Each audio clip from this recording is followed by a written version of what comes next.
Allison, thank you.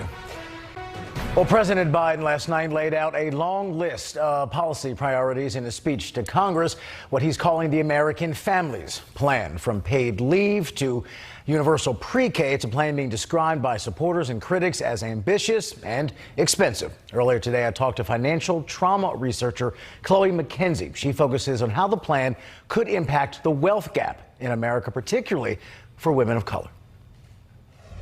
Chloe, thanks so much for your time tonight. We certainly appreciate it. Lots to chew on in terms of what the president laid out last night in his big speech. But some of these ideas are new, but we're about to have an old debate in this country, and that is the trickle-down philosophy economically versus what Biden called kind of a trickle-up, or start in the middle and spread out, basically taxing the rich to finance the agenda. Talk a little bit about what you heard last night and kind of where your mind is as we get ready to have this debate yet again.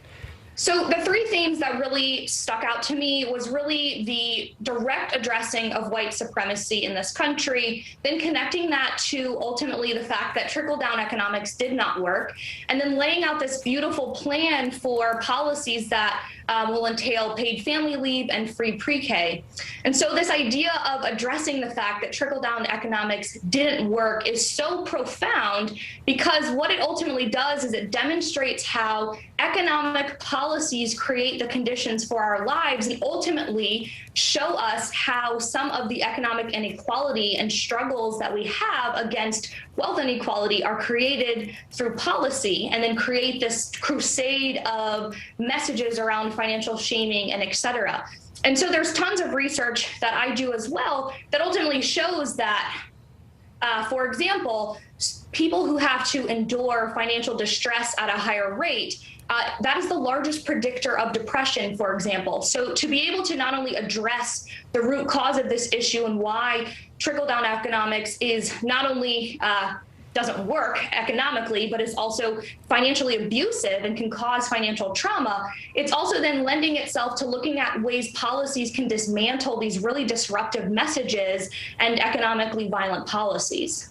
And I know issues that are near and dear to your heart include wealth inequality, particularly when it comes to black women. Realistically speaking, you look at this package in totality, and we're making the, I think, massive assumption that it could become law. It certainly is going to be an uphill battle, to say the least. Do you think if the law goes into effect, or the plan goes into effect as stated, do you think it would make some headway in terms of wealth inequality, particularly in the black community in this country down the road? Absolutely. So even with the devastation with COVID, we've seen a mass exodus of women from the workforce, namely because they have to fulfill care jobs, right? So taking care of family members, et cetera. So the universal pre-K will allow mothers and caregivers who are women, largely women of color, this opportunity where they don't have to choose between having an income or taking care of their loved ones. Equally, paid family leave is crucial. The fact that we didn't have it before demonstrates how little we actually cared about the unique and intractable struggle Black women have against wealth inequality, because again, as I mentioned, the financial distress that Black women face is actually the largest predictor of depression. So when we think about paid family leave, think of postpartum depression and the fact that Black maternal mortality rates are much higher than others. So those are all interconnected, and I think that this is going to be a really good thing. The one thing that I felt as though was missing, and I don't think we should shy away from continuing to push President Biden, was canceling student debt, which I also think would